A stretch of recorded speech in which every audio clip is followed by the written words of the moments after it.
وسلام على حبيبه المصطفى أما بعد فأعوذ بالله من الشيطان الرجيم بسم الله الرحمن الرحيم إن الله وملائكته يصلون على النبي يا أيها الذين آمنوا صلوا عليه وسلموا تسليما اللهم صل على سيدنا محمد معدن الجود والكرم وآله وأصحابه الكرام وابنه الكريم وبارك وسلم صلاة دائمة سرمدا أبدا۔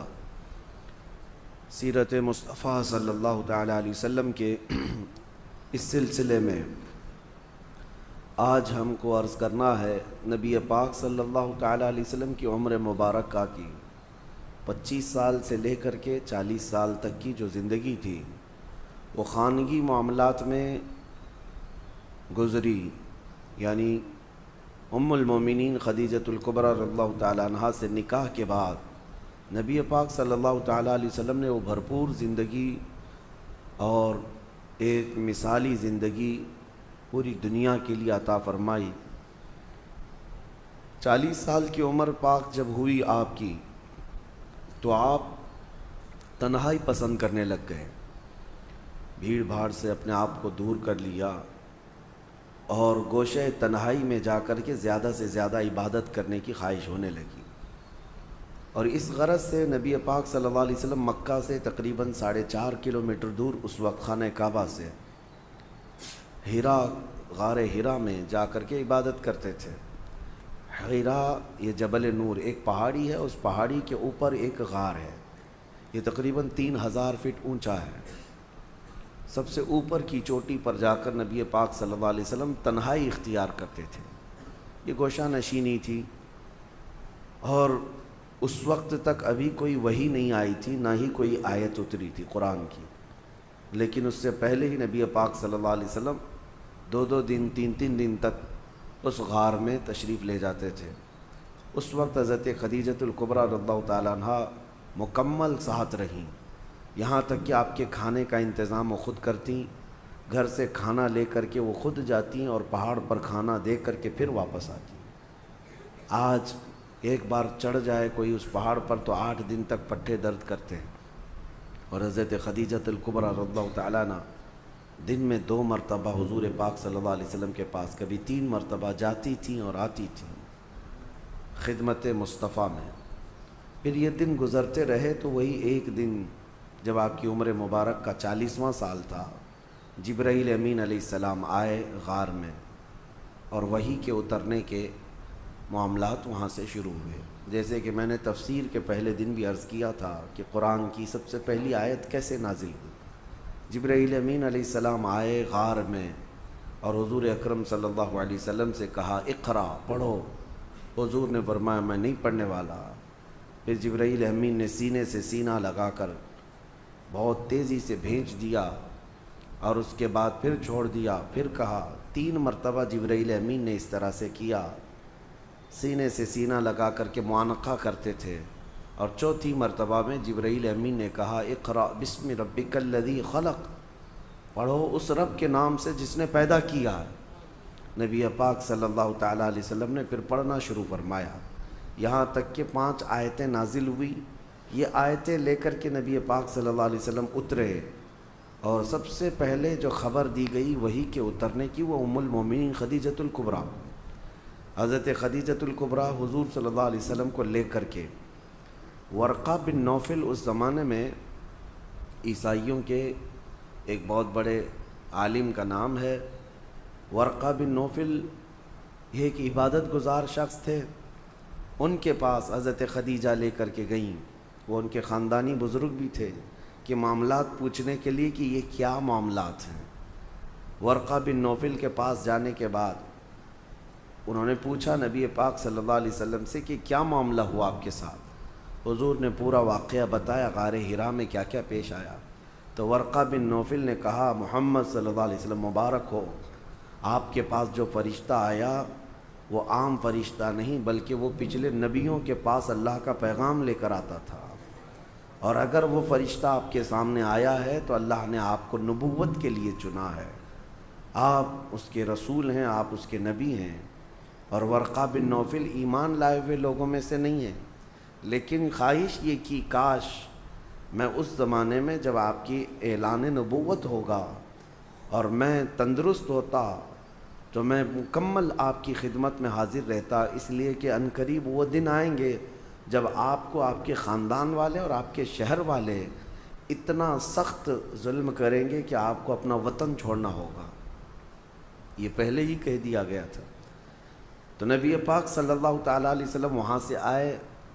اب وحی کے اترنے کے سلسلے کو تھوڑے دنوں تک کے لیے اللہ نے موقوف رکھا، وحی نہیں آئی دوسری، لیکن رسول پاک صلی اللہ علیہ وسلم کو مکمل اس بات کی تمنا رہتی، اس وحی کے انتظار میں حضور صلی اللہ علیہ وسلم سرگرداں رہتے، کیونکہ ایک بار جو پیغام محبت آیا ہے اس پیغام محبت کو دوبارہ سننے کا شوق۔ پھر ایک بار مکہ کے بازار سے گزر رہے تھے، کسی نے پکارا محمد محمد، نبی پاک صلی اللہ علیہ وسلم کا نام۔ حضور نے پلٹ کر کے اس آواز کی طرف دیکھا تو آسمان اور زمین کے بیچ میں وہی فرشتہ یعنی جبرائیل امین، وہ اتنی بڑی شکل میں کرسی پر براجمان ہے۔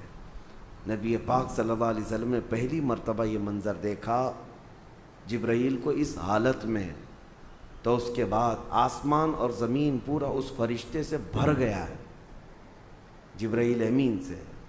پھر نبی پاک صلی اللہ تعالیٰ علیہ وسلم گھر تشریف لائے اور پھر اس وقت کہنے لگے زمیلونی زمیلونی، مجھے چادر اوڑھاؤ، سخت ٹھنڈی لگ رہی ہے۔ جسم کے اندر وحی کے اترنے کے جو آثار تھے، وہ پوری باڈی شیک ہوتی تھی۔ اس کے بعد آپ گھر میں لیٹے تھے، اسی حالت میں جبرائیل امین نے 19 آیتیں لے کر کے حضور اللہ تعالیٰ کی طرف سے پہنچایا۔ یا ایھا المدثر قم فانذر وربک فکبر، یہ آیتیں تھیں۔ اللہ تعالیٰ نے اپنے نبی کو مدثر کہہ کر پکارا، اے مدثر اٹھو، قم فانذر، لوگوں کو اللہ کا خوف دلاؤ، وربک فکبر، اور تمہارے رب کی تکبیر بلند کرو، اللہ اکبر کہو۔ پھر یہاں سے احکام شروع ہوئے۔ اب نبی پاک صلی اللہ تعالیٰ علیہ وسلم کو باضابطہ حکم ہوا کہ آپ اپنی قوم کے سامنے اعلان فرمائیں، اور اس سے پہلے اللہ تعالیٰ نے ایک حکم یہ فرمایا وَأَنذِرْ عَشِيرَتَكَ الْأَقْرَبِينَ، آپ پہلے اپنے رشتہ داروں کو اللہ کا خوف دلاؤ۔ سب سے پہلے جو شروعات ہوئی وہ یہاں سے۔ حضور اکرم صلی اللہ تعالیٰ علیہ وسلم نے سب سے پہلے اپنے گھر والوں میں اپنے سارے چچاؤں کو، اپنی پھوپھیوں کو، اپنے رشتہ داروں کو جمع کیا، اور جمع کر کے ان کے سامنے دعوت اسلام پیش کی۔ سب سے پہلا مرحلہ یہی تھا دعوت کا، اپنے گھر سے شروع کیا اور ان کے سامنے اس دعوت کو رکھا۔ ان میں اکثر لوگوں نے انکار کر دیا، اکثر لوگوں نے انکار کر دیا، وہ اپنے پرانے ڈھنگ پر ہی قائم رہے، کسی نے التفات نہیں کیا، توجہ نہیں کی۔ پھر یہاں تک کہ نبی پاک صلی اللہ علیہ وسلم کی جو امیج تھی پورے مکہ میں وہ ایسی تھی کہ حضور کی بات پر لوگ آنکھ بند کر یقین کرتے تھے، بڑی بڑی امانتیں رکھتے تھے۔ تو ایک دن حضور صلی اللہ علیہ وسلم نے جبل ابو قبیس، وہاں پر مکہ میں ایک پہاڑی ہے یا اس کے قریب ایک پہاڑی، اس پہاڑی کے پاس سارے مکہ والوں کو بلایا کہ سب کے سب آ جاؤ، اور حضور کی آواز پر پورا مکہ جمع ہو گیا۔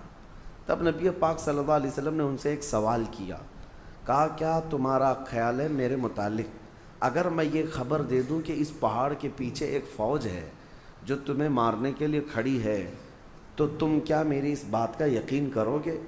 مکہ والوں نے ایک آواز میں کہا تھا، ہم نے تمہارے بچپن سے لے کر اب تک کبھی جھوٹ سنا ہی نہیں، اگر آپ اس بات کی خبر دیتے ہیں تو ہم یقین ہی نہیں بلکہ اس سے لڑنے کی تیاری بھی کریں گے۔ نبی پاک صلی اللہ علیہ وسلم نے فرمایا جب تمہیں میری بات پر اتنا یقین ہے تو سنو، اللہ ایک ہے اور میں اللہ کا آخری رسول ہوں، اور جن بتوں کے سامنے تم سر جھکاتے ہو یہ فضول ہے، یہ باطل ہیں۔ تو نبی پاک صلی اللہ علیہ وسلم کا جب یہ اعلان ہوا تو مجمع میں کھلبلی مچ گئی کہ ہمارے پرانے دین پر حملہ ہو گیا، ہمارے دھرم پر حملہ ہو گیا ہے۔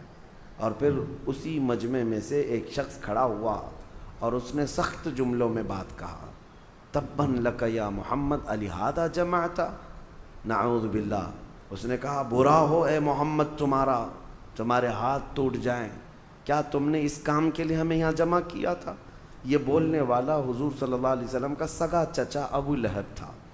حضور پاک صلی اللہ علیہ وسلم کو زندگی میں سب سے پہلا برا جملہ کہنے والا یہی شخص تھا، کیونکہ اتنے سالوں میں کبھی کسی نے انگلی بھی نہیں اٹھائی، کبھی نہ اخلاق پر بات کی، نہ کسی نے سخت لہجے میں آپ سے بات کی۔ اخلاق کریمانہ وہ اعلیٰ معیار کے تھے۔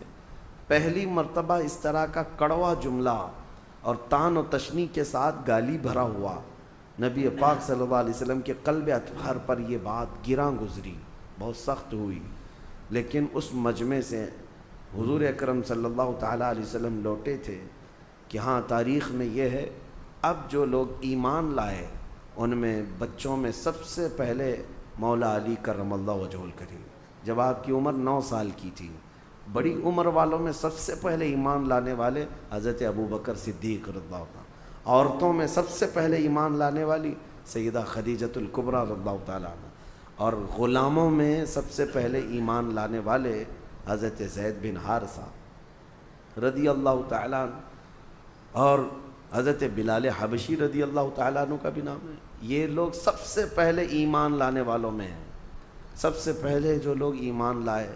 اب یہ وہ لوگ تھے، اس میں حضرت ابوبکر حضرت خدیجہ کو چھوڑیں تو باقی تو سب ان کے حالات ایسے نہیں تھے کہ وہ پورے مکہ والوں سے پنگا لے لیتے، مقابلہ کر سکتے۔ کمزور لوگوں سے دین شروع ہوا، اور جو لوگ شروع میں اسلام میں داخل ہوتے تھے وہ غریب صحابہ تھے، کمزور تھے، لیکن ایمان اتنا مضبوط تھا کہ ہر مصیبت کے لیے وہ ڈٹے رہتے تھے، ہر بڑی سی بڑی مصیبت کو فیس کرنے کو تیار تھے۔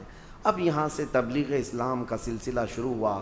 شروع کے سالوں میں نبی پاک صلی اللہ علیہ وسلم نے پوشیدہ طریقے سے ہی دعوت اسلام دی، پوشیدہ طریقے سے، یعنی بالکل اوپنلی دعوت نہیں دی جاتی تھی، تنہا ایک ایک شخص کو کنونس کرنا۔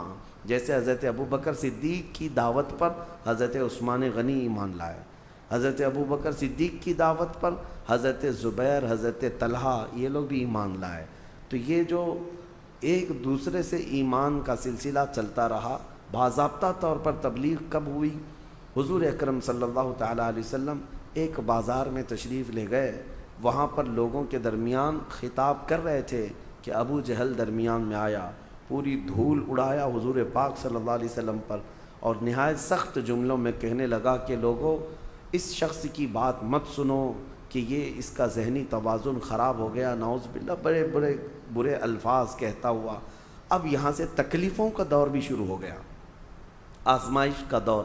ایک بات یاد رکھیں، کوئی بھی مشن لے کر کے کھڑا ہونا معمولی نہیں اس دنیا میں، اور وہ بھی نبی پاک صلی اللہ علیہ وسلم نے ایسے پتھر دلوں کے سامنے وہ عظیم دین کو پیش کیا تھا۔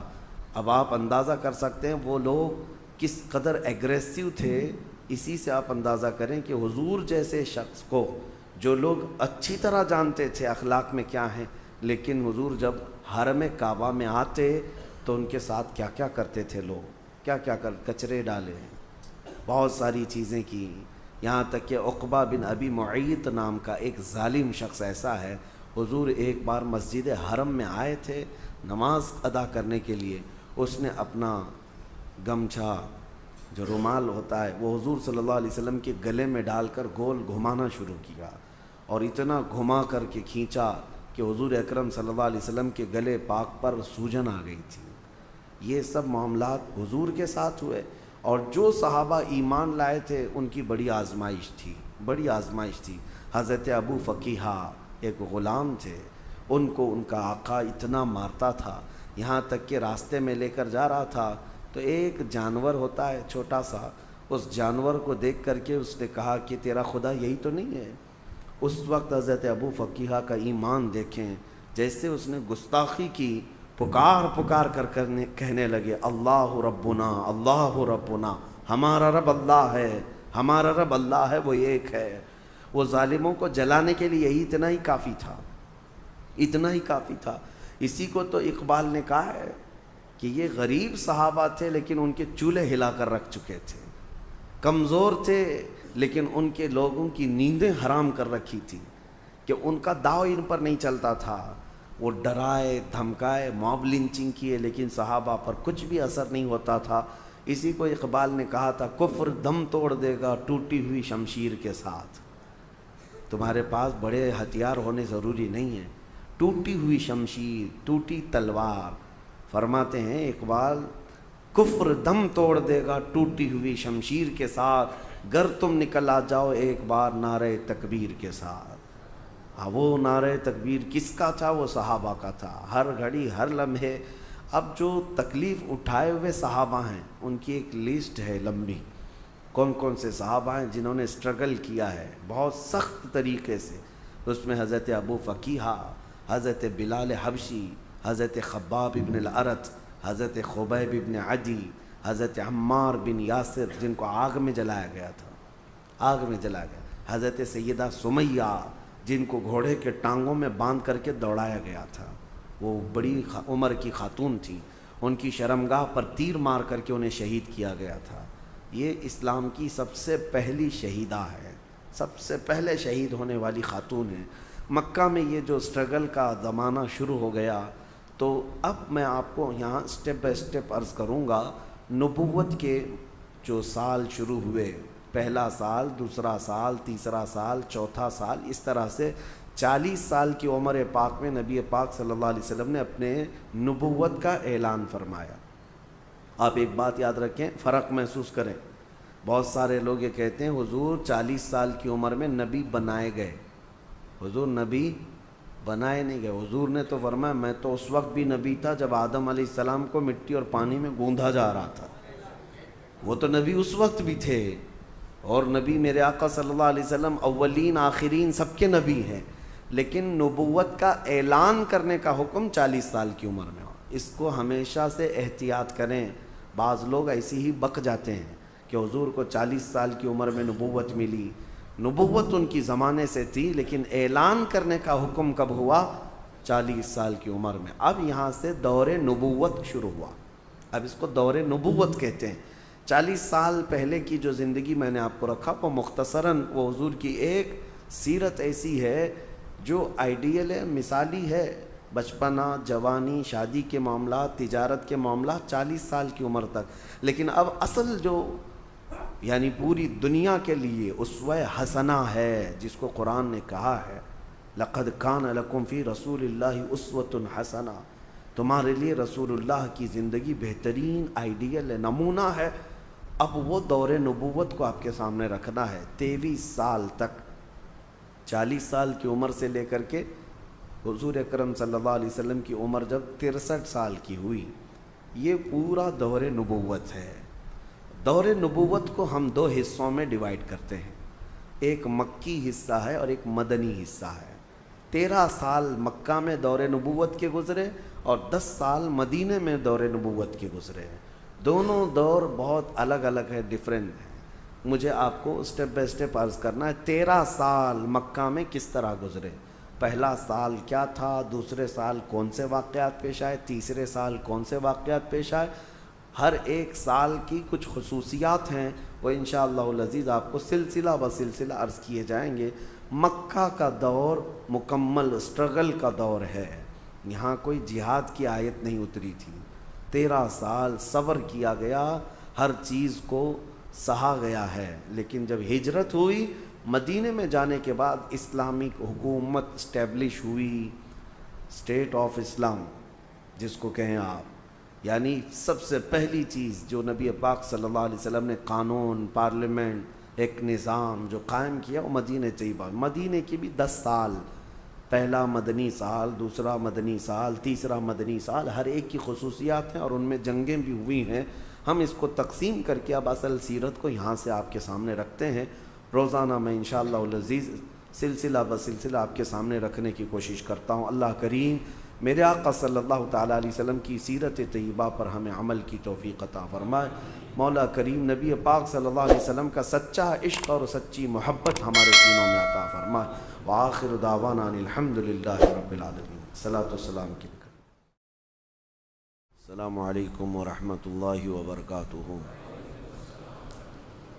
الحمد لله وكفى وسلام على حبيبه المصطفى أما بعد فأعوذ بالله من الشيطان الرجيم بسم الله الرحمن الرحيم إن الله وملائكته يصلون على النبي يا أيها الذين آمنوا صلوا عليه وسلموا تسليما اللهم صل على سيدنا محمد معدن الجود والكرم وآله وأصحابه الكرام وابنه الكريم وبارك وسلم صلاة دائمة سرمدا ابدا۔ سیرت مصطفیٰ صلی اللہ تعالیٰ علیہ وسلم میں نبوت کا دوسرا سال تھا، یعنی نبی کریم صلی اللہ علیہ وسلم کے اعلان نبوت کے بعد یہ دوسرا سال تھا۔ جیسے کہ کل کی سیرت کے درس میں بیان میں نے عرض کیا تھا کہ مکہ والوں کی شدت بڑھ گئی تھی، وہ آپے سے باہر ہو چکے تھے اور جہاں غریب صحابہ کو پاتے تھے مارتے تھے۔ تکلیفیں اتنی بڑھ گئی تھیں کہ نبی پاک صلی اللہ تعالیٰ علیہ وسلم کو بھی اذیت دینا شروع کیا، جیسے کہ حضرت ابو بکر صدیق کو مارا، خود حضور پاک صلی اللہ علیہ وسلم پر بھی انہوں نے زیادتیاں کیں۔ لیکن یہ تھا کہ کسی بھی صورت میں حضور کی تبلیغ رکتی نہیں تھی، انہوں نے ہر ہتھ کنڈا اپنایا، لیکن نبی پاک صلی اللہ تعالیٰ علیہ وسلم خاموش نہیں رہتے، پھر تبلیغ جاری ہی رہتی، چاہے وہ کسی کے گھر کے اندر ہو یا کسی قبیلے کے اندر ہو، یا کوئی قافلہ آ جائے تو اس کے اندر حضور کی دعوت دین جاری تھی۔ پھر مکہ کے تمام جہلہ جتنے تھے، سرداران قریش بھی تھے، سبوں نے حرم میں بیٹھ کر کے ایک مشورہ کیا کہ آخر کیا بات ہے کہ ہمارے اتنے مارنے کے بعد، تکلیف دینے کے بعد ان کی تبلیغ رکتی کیوں نہیں ہے، یہ روکتے کیوں نہیں؟ اپنے آپ کو ڈر کے مارے اپنے آپ کو سرنڈر کرنا چاہیے یا بیک لے لینا چاہیے۔ سبوں کے دماغ میں یہ بات چل رہی تھی، شاید محمد صلی اللہ علیہ وسلم مکہ کی سرداری چاہتے ہیں، یا ان کو کوئی یہاں پر حکومت قائم کرنی ہے، بادشاہ بننے کی خواہش ہوگی، ایسا کچھ مسئلہ ہوگا۔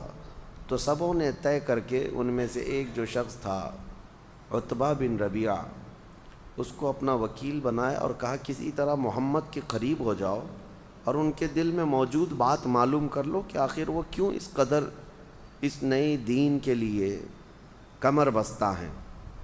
عتبہ بن ربیع آیا، حضور پاک صلی اللہ تعالیٰ علیہ وسلم کو تنہائی میں لے کر کے گیا اور بڑی میٹھی چپڑی باتیں کرنے لگا کہ محمد دل کھول کر کے ایک بار میرے پاس بیان کر دو کہ تم مکہ کی سرداری چاہتے ہو، سارے قبیلوں میں تم حاکم بن جاؤ، یا کوئی اپنی ایک نئی سلطنت قائم کرنے کا ارادہ ہے، یا پھر کسی بہت بڑے خاندان میں تمہیں شادی کرنے کا ارادہ ہے؟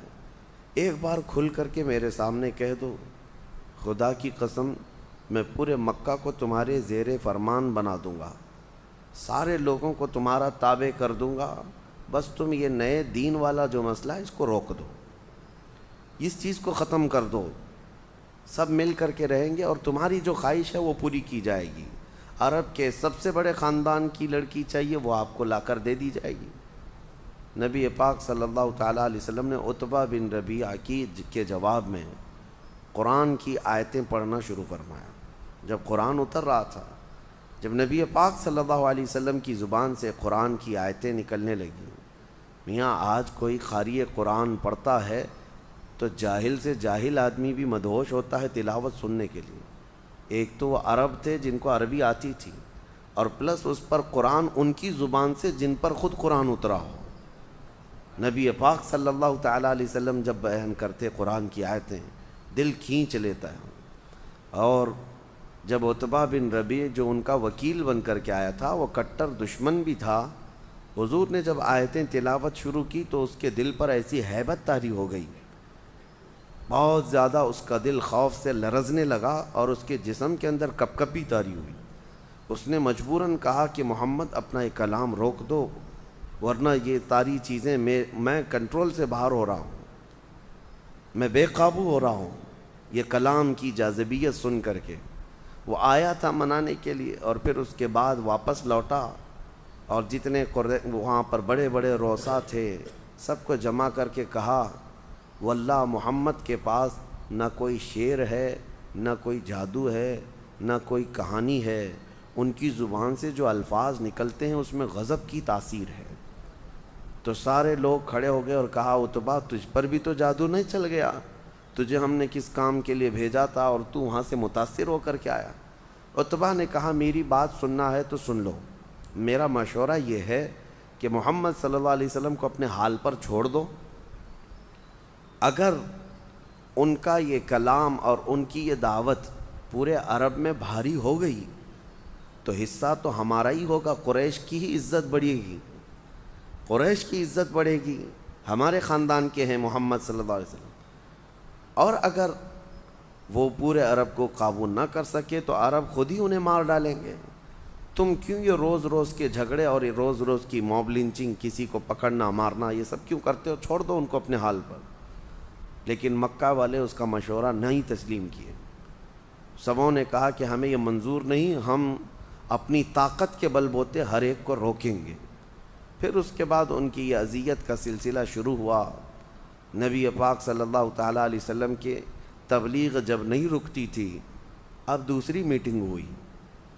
یہ فرسٹ میٹنگ تھی، دوسری میٹنگ ہوئی جو شرفائے قریش تھے، یعنی جو شریف لوگ مانے جاتے تھے اس وقت کے بڑے بڑے سردار اور رئیس، وہ سب آئے حرم میں بیٹھے اور انہوں نے مشورہ کیا، کہا کہ دیکھو ہمارے شہر میں ایک بہت سخت گہما گہمی چل رہی ہے، ایک کام کرتے ہیں، ہمارے اور محمد کے بیچ میں اگر ابھی کوئی باقی ہے تو وہ ابو طالب ہے، اور ابو طالب کی بڑی عزت تھی کیونکہ وہ حضرت عبد المطلب کے بیٹے ہیں جو خانہ کعبہ کے متولی تھے۔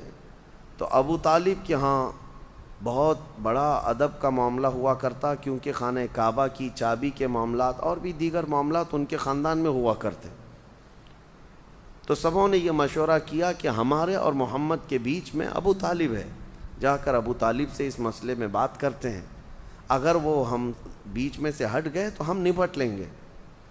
تو بڑے بڑے جتنے لوگ تھے وہ سب آئے اور آ کر کے ابو طالب کے پاس، جبکہ ان کا بڑھاپا چل رہا تھا، جناب ابو طالب کے پاس آ کر کہنے لگے ہم صرف آپ کی عزت کا خیال کرتے ہیں، آپ کے بڑھاپے کا احترام کرتے ہیں، اور آپ محمد صلی اللہ علیہ وسلم کی کفالت ابھی تک کر رہے ہیں، آپ ان کی حمایت میں ہیں، اور آپ دیکھ نہیں رہے ہیں کہ معاملات کتنے گرم ہوتے جا رہے ہیں، روزانہ کوئی نہ کوئی ہمارے گھروں سے جاتا ہے اور اسلام قبول کرتا ہے، اور ہمارے گھروں میں ایک عجیب سی کشمکش ہے۔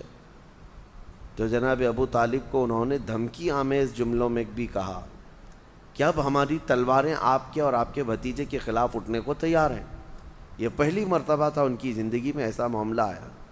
تو جناب ابو طالب ان کے جانے کے بعد نبی پاک صلی اللہ علیہ وسلم کو بلاتے ہیں اور کہتے ہیں اے میرے عزیز از جان، حضور سے وہ بڑی محبت کرتے، بہت پیار کرتے، کہا کہ میرے جان سے زیادہ عزیز بھتیجے، آج تک قریش کا بچہ بچہ میرا احترام کیا کرتا، آج بڑے بڑے لوگ آئے اور انہوں نے ایسے جملے کہے جن کو میں نے کبھی زندگی میں نہ سنا تھا نہ سوچا تھا، اب میں نے بھانپ لیا ہے کہ وہ ہمارے خلاف تلوار بھی اٹھانے والے ہیں، وہ ہمارے آگے کسی بھی حد تک جا سکتے ہیں، اس لیے میرا مشورہ یہ ہے کہ تم یہ دین کے کام کو، تمہارا جو نیا دین ہے، اس کو چند دنوں کے لیے سٹاپ کر دو، موقوف کر دو، روک دو۔ نبی پاک صلی اللہ تعالیٰ علیہ وسلم نے جناب ابو طالب کو اس حال میں دیکھا کہ آخری جو میرا حمایتی تھا میرے خاندان سے، اس کے پاؤں بھی اکھڑنے لگ گئے اب۔ تو حضور اکرم صلی اللہ علیہ وسلم نے ان سے کہا اگر میری جان بھی چلی جائے تب بھی میں اس دین کے کام کو کبھی نہیں روک سکتا، یا تو میں اس دین کی دعوت پر نچھاور ہو جاؤں گا، میں قربان ہو جاؤں گا، یا اس دین کو پوری دنیا میں پہنچا کر رہوں گا۔ جب اتنا مضبوط ارادہ دیکھا جناب ابو طالب تو دوسرے دن پھر آئے رؤسائے قریش، ایک دن پہلے جو بات کر کے گئے۔ اب یہ مزے کی بات ہے، سب آئے اور کہا کہ ہم نے آپ کو کل تک کی بات کی تھی اور ٹائم دیا تھا، کیا سوچا آپ نے؟ محمد اور آپ ہمارے درمیان صرف آپ ہیں، آپ ان کو ہمارے حوالے کر دیں، ہم نپٹ لیں گے۔ جناب ابو طالب کا بڑھاپا تھا، بڑھاپے کی عمر تھی، بال سفید ہو چکے تھے، اس وقت وہ کھڑے ہوئے اور سارے ان کے خاندان کے بڑے بڑے لوگ تھے، بوڑھے لوگ آئے ہوئے تھے، شرفا تھے اس وقت مکہ کے، سب کے سامنے انہوں نے کہا سنو کان کھول کر، تم سب کے سب مل کر میرے ایک ہاتھ میں سورج لا کر رکھ دو، دوسرے ہاتھ میں چاند لا کر رکھ دو، تب بھی میں محمد تمہارے حوالے نہیں کروں گا، میں آخری سانس تک محمد کی حمایت میں رہوں گا، کھڑا رہوں گا۔ اور پھر واپس آئے، اپنے بھتیجے سے کہا میرے عزیز جان، جیسے تمہیں مرضی ہے، جیسے تمہاری چاہ ہے، تم اپنے دین کے کام میں لگے رہو، تمہارا بوڑھا چاچا آخری سانس تک کھڑا رہے گا۔ یہ جناب ابو طالب کی حمایت ہے۔ اعلیٰ حضرت فاضل بریلوی رضی اللہ تعالیٰ عنہ نے لکھا ہے کہ اگر جناب ابو طالب کا ایمان ثابت ہوتا تو نبی پاک صلی اللہ علیہ وسلم کے صحابہ کیا، حضور کے خاندان کے چچاؤں میں بھی سب سے افضل مقام جناب ابو طالب کا ہوتا۔ حضرت عباس ایک جگہ، حضرت امیر حمزہ ایک جگہ، لیکن جناب ابو طالب کا جو مقام ہوتا وہ اعلیٰ حضرت نے لکھا ہے کہ وہ بہت اعلیٰ مقام ہوتا، کیونکہ پل پل میرے آقا صلی اللہ علیہ وسلم کی کفالت میں زندگی گزاری۔ 8 سال کی عمر تھی حضور کی اس وقت سے لے کر حضور کی عمر 50 سال کی ہو گئی، تب تک جناب ابو طالب حضور صلی اللہ علیہ وسلم کی رفاقت میں رہے۔ بہرحال یہ نبوت کا دوسرا اور تیسرا سال تھا، اور اس کے بعد پھر تبلیغ اسلام جب بڑھتی گئی تو اب جو مدینے والے ایمان لائے یا باہر کے قبیلے جو ایمان لائے وہ کس طرح سے حضور کی دعوت پر ایمان لائے، اگلے سلسلے میں انشاءاللہ عرض کریں گے۔ اللہ کریم حضور پاک صلی اللہ علیہ وسلم کی سیرت طیبہ کی جھلکیاں اور روشنیاں ہماری زندگیوں میں عطا فرمائے۔ وآخر دعوانا ان الحمد للہ رب العالمین۔ السلام علیکم۔